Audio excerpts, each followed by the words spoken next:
ইনকিলাব মঞ্চের মুখপাত্র শরীফ ওসমান বিন হাদিকে গুলি করার ঘটনায় সন্দেহভাজন ফয়সাল করিম দায়ের শিকারে ১৬৪ ধারায় জবানবন্দি দিয়েছে। দুপুরে ঢাকার মুখ্য বিচারিক হাকিম আদালতের বিচারক রাজীব হাসানের আদালতে তার জবানবন্দি রেকর্ড করা হয়।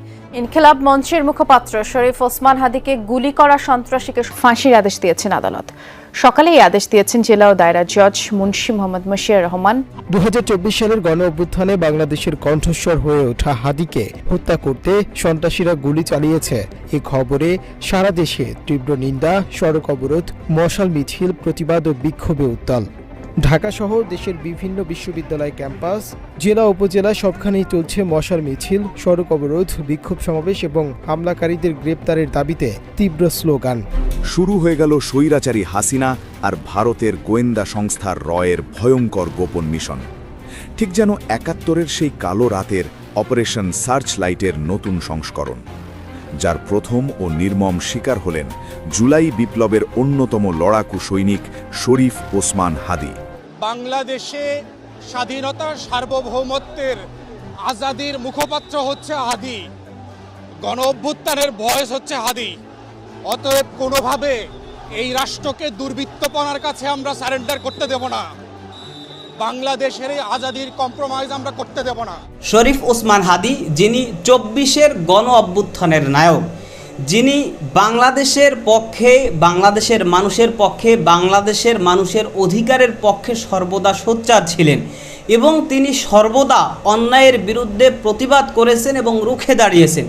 এমনকি বাংলাদেশের বিরুদ্ধে, বাংলাদেশের অন্তর্বর্তী সরকারের বিরুদ্ধে, আওয়ামী লীগের পক্ষ থেকে এবং ভারতের পক্ষ থেকে যত ধরনের ষড়যন্ত্র করা হয়েছে সেই ষড়যন্ত্রের বিরুদ্ধে কিন্তু রুখে দাঁড়িয়েছিলেন এই ওসমান হাদি এবং কোনোভাবেই আওয়ামী লীগের সাথে এবং ভারতের সাথে কোনোভাবেই আপোষ করেননি এই ওসমান হাদি, যার ফলশ্রুতিতেই এই ভারত এবং আওয়ামী লীগ তারা ষড়যন্ত্র করে মূলত দুর্বৃত্তদের মাধ্যমেই ওসমান হাদির উপর হামলা করায় এবং সেই হামলায় ওসমান হাদি তিনি মৃত্যুর সাথে আজকে পাঞ্জা লড়তেছেন। যে কারণে এবার এদেশের সর্বস্তরের মানুষ রাজপথে ঝাঁপিয়ে পড়েছে যে যারা এই ওসমান হাদির উপর হামলা করেছে তাদের সর্বোচ্চ শাস্তি ফাঁসি চাই এবং তাদের শাস্তি যেন জনসম্মুখে প্রকাশ্যে দেওয়া হয়। ইতিমধ্যেই সেই ওসমান হাদির উপর হামলাকারী সে হাতে নাতে ধরা পড়েছে এবং রিমান্ডে সে এবার দায় স্বীকার করে স্বীকারোক্তি দিয়েছে, যে কারণে এবার তার সর্বোচ্চ শাস্তি ফাঁসি হতে যাচ্ছে। দর্শক, এ বিষয়ের কিছু অংশ ভিডিও শুরুতে শিরোনামে আপনারা দেখেছেন, বিস্তারিত দেখবেন পুরো ভিডিও জুড়ে। এ বিষয়গুলো দেখার পূর্বে আপনাদের একটা অনুরোধ করব, যারা আমাদের চ্যানেলে নতুন আসছেন চ্যানেলটি সাবস্ক্রাইব করে অল ক্লিক করে বেল আইকনটি চালু করে দিবেন। দর্শক, চলুন আমরা দেখব যে এবার রিমান্ডে এই হামলার দায় স্বীকার করে যে স্বীকারোক্তি দিয়েছে, যে কারণে তার সর্বোচ্চ শাস্তি ফাঁসি হতে যাচ্ছে, সেটা আমরা দেখব। সেটা দেখার পূর্বে চলুন প্রথমে আমরা একটু দেখে আসি যে ওসমান হাদির উপর হামলার সাথে আরও কারা কারা জড়িত আছে এবং আরও কার কার উপর হামলার পরিকল্পনা মূলত আওয়ামী লীগ এবং ভারত করেছে, সেটা আমরা প্রথমে কিছু অংশ দেখে এরপর ওই বিষয়টা দেখব। ধৈর্য ধরে একটা লাইক দিয়ে ভিডিওটি শেষ পর্যন্ত দেখতে থাকুন। আরও হামলার ছক, খুনি শনাক্ত। জুলাই বিপ্লবের অগ্রনায়ক ও ইনকিলাব মঞ্চের মুখপাত্র শরীফ ওসমান হাদিকে গুলিবর্ষণের ঘটনায় নড়ে চড়ে বসেছে আইনশৃঙ্খলা বাহিনী। এমন কাপুরুষোচিত হামলার ঢাকা সহ দেশের বিভিন্ন স্থানে হতে পারে বলে আশঙ্কা প্রকাশ করেছেন গোয়েন্দা সদস্যরা। হাদির উপর গুলির ঘটনার আদ্যোপান্ত বের করার জন্য গতকাল দিনভর মাঠে কাজ করে পুলিশ। ফেব্রুয়ারির সংসদ নির্বাচন ভণ্ডুল করা ষড়যন্ত্রের অংশ হিসেবে হাদির উপর হামলায় দেশ বিরোধী শক্তির মদত থাকতে পারে। তার উপর হামলার পর জুলাই আন্দোলনের সঙ্গে সংশ্লিষ্ট অংশীজন, আগামী নির্বাচনে প্রার্থী ও বিভিন্ন রাজনৈতিক দলের নেতাদের মধ্যে নিরাপত্তা নিয়ে নানা সংশয় ও উৎকণ্ঠা তৈরি হয়েছে। হাদির হামলার ঘটনার সঙ্গে পতিত স্বৈরাচারের দল কার্যক্রম নিষিদ্ধ আওয়ামী লীগের ঢাকা মহানগর দক্ষিণ যুবলীগের বহিষ্কৃত নেতা ইসমাইল হোসেন সম্রাটের জড়িত থাকার সন্দেহ করছে আইন শৃঙ্খলা রক্ষাকারী বাহিনী। জুলাই বিপ্লবের পর তিনি ভারতে পালিয়েছেন। সিসিটিভি ফুটেজ বিশ্লেষণ করে ফয়সাল করিম মাসুদ নামে এক নিষিদ্ধ ছাত্রলীগ ক্যাডারকে চিহ্নিত করা গেছে। ঢাকা মহানগর গোয়েন্দা পুলিশ ডিবি জানিয়েছে 2024 সালের জুলাই আন্দোলনের সঙ্গে সংশ্লিষ্ট দল, গোষ্ঠী ও নেতাদের মধ্যে ভয় ধরাতে হাদির উপর গুলি করেছে চক্রটি। এতে চক্রটি সাময়িকভাবে কিছুটা সফলও হয়েছে। তবে এমন হামলার ঘটনা যাতে আর না ঘটে এজন্য তারা ঢাকা সহ সারা দেশে রেকি তল্লাশি করবে। পাশাপাশি জামিনে থাকা সন্ত্রাসী কারা কারাগারের বাইরে আছে তাদের আলাদা করে তালিকা তৈরি করার উদ্যোগ নেওয়া হচ্ছে। সূত্র জানায়, হাদির উপর গুলির ঘটনায় মাঠ পর্যায়ে তথ্য সংগ্রহ করেছে ডিবি পুলিশ ও র্যাব। কেন, কারা এবং কি উদ্দেশ্যে তাকে গুলি করা হয়েছে তা খতিয়ে দেখা হচ্ছে। পাশাপাশি হাদির গুলির ঘটনার বিষয়টি উদ্ঘাটনের স্বার্থে একাধিক ব্যক্তিকে জিজ্ঞাসাবাদ করা হতে পারে। ঘটনাস্থলে সিসিটিভি ফুটেজ, ঘটনাস্থলের ফুটেজ এবং প্রাপ্ত অন্যান্য তথ্য উপাত্ত বিশ্লেষণ করা হয়েছে। পুলিশের প্রাথমিক ধারণা, ফুটেজে মোটরসাইকেলের পেছনে বসে গুলি করতে দেখা যাওয়া ব্যক্তির চেহারার সঙ্গে ফয়সালের চেহারা মিলে যাচ্ছে। পুলিশ তাকেই এই হামলার মূল সন্দেহভাজন বলে মনে করছে। এর আগেও ফয়সালের বিরুদ্ধে গুরুতর অপরাধের অভিযোগ আছে।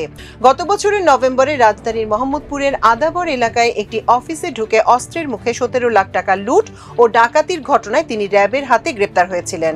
শুটার ফয়সাল সহ মোটরসাইকেলে আরও একজনকে ধরতে অভিযান চালাচ্ছে পুলিশ। ডিবি জানিয়েছে, ঘটনাস্থলে সিসিটিভি ফুটেজ বিশ্লেষণ করে ছবির ব্যক্তিকে প্রাথমিকভাবে শনাক্ত করা গেছে এবং পুলিশ তাকে হন্যে হয়ে খুঁজছে। তাকে ধরিয়ে দেওয়ার জন্য পুলিশ জনগণের প্রতি বিনীত অনুরোধ করেছে। এ বিষয়ে ডিবির অতিরিক্ত কমিশনার শফিকুল ইসলাম গতকাল বিকেলে জানান, হাদিকে কারা গুলি করেছে তাদের চিহ্নিত করার জন্য আমরা কাজ করছি। র্যাবের আইন ও গণমাধ্যম বিভাগের পরিচালক wing commander MZM Intekhab Chowdhury জানিয়েছেন, আমরা ছায়া তদন্ত করছি, আমাদের টিম মাঠে কাজ করছে। হাদিকে গুলির ঘটনায় মাঠ পর্যায়ে দায়িত্ব পালন করা ডিবির একাধিক ঊর্ধ্বতন কর্মকর্তা জানান, হাদিকে টার্গেট করেই গুলি করা হয়েছে। শুক্রবার ছুটির দিন, যানজট থাকে না, সড়ক ফাঁকা থাকে। এই সুযোগে কিলাররা তার কানের নিচে গুলি করে দ্রুত পালিয়ে যায়। কোনো গাড়ি বা ব্যক্তি তাদের ভয়ে ধাওয়া করার সাহস করেনি। ডিবি জানিয়েছে, গুলির ধরন দেখে মনে হয়েছে অনেক আগে থেকেই দুর্বৃত্তরা তাকে গুলি করার জন্য পরিকল্পনা করছিল। সেই পরিকল্পনা অনুযায়ী সময় ও স্থান বেছে নেওয়া হয়। সূত্র জানায়, গুলি করার জন্য আগে থেকেই রেকি করছিল দুর্বৃত্তরা। হাদিকে গুলি করার পর কেউ যাতে প্রতিরোধ করতে না পারে, তার রিকশার আগে ও পেছনে দুর্বৃত্তদের কোনো গাড়ি ছিল কিনা তা খতিয়ে দেখছে পুলিশ। এছাড়া সিসি ক্যামেরার আশেপাশে লোকজনের গতিবিধিও নজরে রাখা হচ্ছে।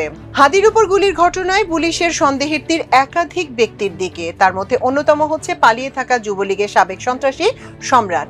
হাদিকে গুলিবর্ষণের মাধ্যমে পতিত স্বৈরাচারের ভোট ভণ্ডুল করার ষড়যন্ত্র করার পরিকল্পনা আছে বলে ধারণা করছে পুলিশ। কিছুদিন আগে অস্ত্র আইনে তার যাবজ্জীবন কারাদণ্ড হয়েছে। সম্রাট ভারতে পালিয়ে গেছে। 2024 সালের গণ অভ্যুত্থানের পর বিভিন্ন থানা, ফাঁড়ি ও পুলিশ স্থাপনা থেকে বিপুল সংখ্যক অস্ত্র ও গোলাবারুদ লুট হয়ে যায়। অবৈধ এসব অস্ত্র উদ্ধারে নিয়মিত অভিযান চললেও পুরোপুরি সফলতা আসেনি। এখনো বিভিন্ন ধরনের 1336টি অস্ত্র ও 2,57,280টি গোলাবারুদ জব্দ করা যায়নি। এসব অবৈধ অস্ত্র সন্ত্রাসীদের হাতে চলে যাওয়ার আশঙ্কা আছে পুলিশের। এতে আগামী নির্বাচনে নিরাপত্তা ব্যবস্থা নিয়ে উদ্বিগ্ন তারা। ভোটের তারিখ ঘোষণা দেওয়ার পরের দিনই হাদির উপর হামলার ঘটনা ঘটেছে। এতে আইন শৃঙ্খলা বাহিনীকে ভাবিয়ে তুলেছে। পুলিশ জানিয়েছে, হাদির উপর গুলির ঘটনা মূলত ফেব্রুয়ারিতে অনুষ্ঠেয় ভোট ভণ্ডুল করা ষড়যন্ত্র রয়েছে। দুর্বৃত্তরা আইন শৃঙ্খলা পরিস্থিতির বিঘ্ন ঘটাতে চায়। ইনকিলাব মঞ্চের মুখপাত্র শরীফ ওসমান বিন হাদিকে হত্যার চেষ্টায় জড়িতদের শিগগিরই আইনের আওতায় আনা সম্ভব হবে বলে আশাবাদ ব্যক্ত করেছেন ডিএমপি কমিশনার শেখ সাজ্জাদ আলী। গতকাল শনিবার ঢাকার রাজারবাগ পুলিশ অডিটোরিয়ামে বাংলাদেশ অবসরপ্রাপ্ত পুলিশ কর্মকর্তা কল্যাণ সমিতির বার্ষিক সাধারণ সভায় অংশগ্রহণ শেষে সাংবাদিকদের এক প্রশ্নের জবাবে তিনি একথা বলেন। তিনি বলেন, আমরা খুঁজছি, প্রাইম সাসপেক্টকে খুঁজছি। এখনো 24 ঘন্টা পার হয়নি। হোপফুলি আমরা হিট করতে পারবো। আমরা জনগণের সহযোগিতা চাইছি। হাদির উপর হামলার ঘটনায় সংসদ নির্বাচনের সম্ভাব্য প্রার্থীরা নিরাপত্তাহীনতায় ভুগছেন এ বিষয়ে জানতে চাইলে ডিএমপি কমিশনার বলেন, তাদের নিরাপত্তার ব্যাপারে ব্যবস্থা নিচ্ছি। গত শুক্রবার দুপুর 2:25 রাজধানীর বিজয়নগর বক্স কালভার্ট রোড এলাকায় ওসমান হাদিকে হত্যা চেষ্টার ঘটনা ঘটে। ঘটনার পর থেকে 24 ঘন্টা পার হলেও এখনো কোনো মামলা হয়নি। এ বিষয়ে পল্টন থানার এসআই রকিবুল হাসান জানান, মামলার বিষয়টি প্রক্রিয়াধীন রয়েছে। হাদির ওপর হামলায় ব্যবহৃত মোটরসাইকেল শনাক্ত করা হয়েছে। রাজধানীর মোহাম্মদপুর থেকে মোটরসাইকেলটির মালিক আব্দুল হান্নানকে গ্রেপ্তার করা হয়েছে। রোববার সকালে তাকে গ্রেপ্তার করে র্যাব, পরে তাকে পল্টন থানা পুলিশের কাছে হস্তান্তর করা হয়। ওসমান হাদিকে হামলায় ব্যবহৃত মোটরসাইকেলটির নম্বর 546375। জুলাই বিপ্লবের অগ্রনায়ক ও ইনকিলাব মঞ্চের মুখপাত্র শরীফ ওসমান হাদিকে গুলিবর্ষণের ঘটনায় নড়েচড়ে বসেছে আইনশৃঙ্খলা বাহিনী।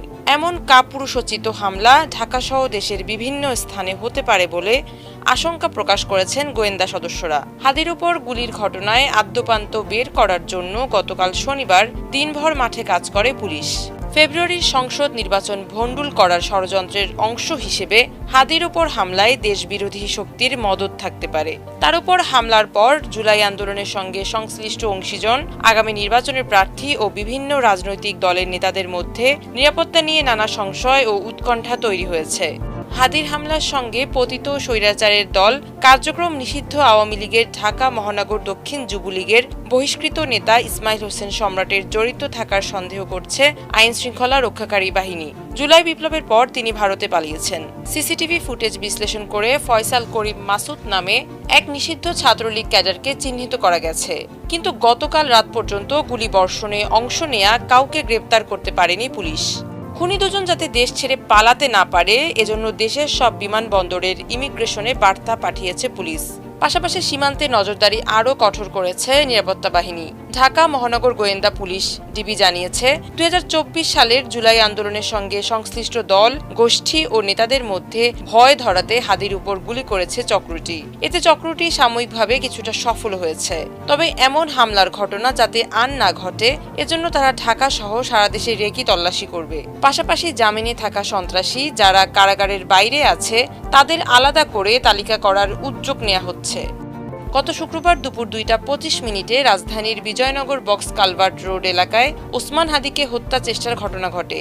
ঘটনার পর থেকে 24 ঘন্টা পার হলেও এখনো কোনো মামলা হয়নি। এ বিষয়ে পল্টন থানার এসআই রকিবুল হাসান জানান, মামলার বিষয়টি প্রক্রিয়াধীন রয়েছে।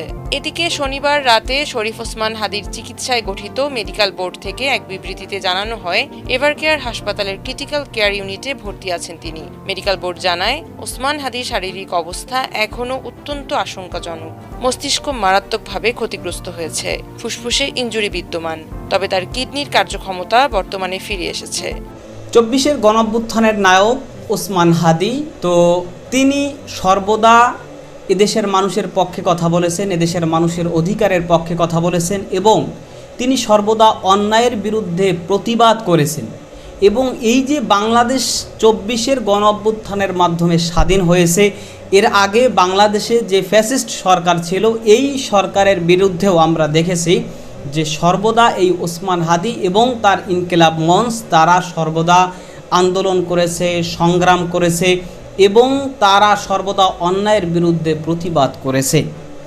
এমনকি এই 24-এর গণঅভ্যুত্থানে একেবারে সামনের সারিতে তারা আন্দোলন করেছে এবং সংগ্রাম করেছে এবং এই গণঅভ্যুত্থানের তিনি একজন নায়ক।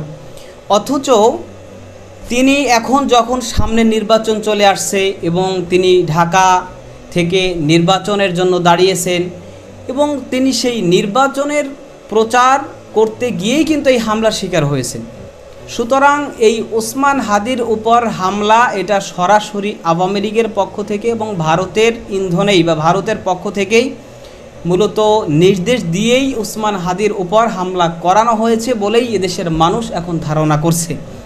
কারণ এদেশের মানুষ এখন সামনে জাতীয় নির্বাচন চায় এবং এই অন্তর্বর্তী সরকার তিনিও জাতীয় নির্বাচনের আয়োজন করছেন। অথচ এই জাতীয় নির্বাচন যাতে করে না হতে পারে, নির্বাচনকে বানচাল করার জন্য কিন্তু আওয়ামী লীগ এবং ভারতের পক্ষ থেকে সর্বদা একের পর এক ষড়যন্ত্র তারা করে যাচ্ছে এবং তারা সর্বদা এই নির্বাচনকে বানচাল করার জন্যই কিন্তু এই গণঅভ্যুত্থানের নায়ক যারা তাদেরকে মূলত সিলেক্ট করেছে, যে যারা সামনের সারিতে থেকে গণ অভ্যুত্থান করেছে সেই সমস্ত গণ অভ্যুত্থানের নায়কদেরকে দুনিয়া থেকে তারা নিঃশেষ করে দিবে। এবং যেই কারণে কিন্তু তারা একেবারে একটা পরিকল্পনা করে প্ল্যান করে ভারত এবং আওয়ামী লীগ তারা সকলে মিলেই একটা প্ল্যান করে মূলত এই ওসমান হাদির উপর হামলা করিয়েছে এবং তাদের যেই গোপন প্ল্যান এবং তাদের যেই গোপন পরিকল্পনা এগুলো কিন্তু এখন এদেশের মানুষ সকলেই জেনে গিয়েছে, যে কারণে কিন্তু এখন এই আওয়ামী লীগ এবং ভারতের বিরুদ্ধে সকলে রুখে দাঁড়িয়েছে এবং সকলের কথা একটাই যে বাংলাদেশে জাতীয় নির্বাচন হবে, আওয়ামী লীগ আর ভারত হোক আর যেই হোক না কেন কোনোভাবেই এই নির্বাচনকে কেউ বানচাল করতে পারবে না, এই নির্বাচনকে কেউ বন্ধ করতে পারবে না, এই নির্বাচনে কেউ কোনো ধরনের কোনো বাধা দিতে পারবে না। যে কারণে কিন্তু এদেশের মানুষ এখন দাবি করছে যে এই ওসমান হাদির উপর যে হামলা করেছে তাকে যেন খুব দ্রুত সর্বোচ্চ শাস্তি প্রদান করা হয় এবং শাস্তিটা যেন কার্যকর করা হয়। শাস্তি যদি আমাদের সামনে প্রয়োগ হয়, কার্যকর হয়, তাহলে কিন্তু অবশ্যই সামনে এর সাথে আর যারা জড়িত আছে তারা এই ধরনের অন্যায় করতে কখনোই দুঃসাহস করবে না। তো দর্শক, যে বিষয়গুলো দেখলেন সে সম্পর্কে আপনাদের মতামতটি সেটা কমেন্ট সেকশনে জানাতে পারেন। ভালো থাকবেন, সুস্থ থাকবেন, দেখা হবে নতুন কোনো ভিডিওতে, কথা হবে নতুন কোনো বিষয়। আজকে পর্যন্তই, আসসালামু আলাইকুম রহমতুল্লাহ।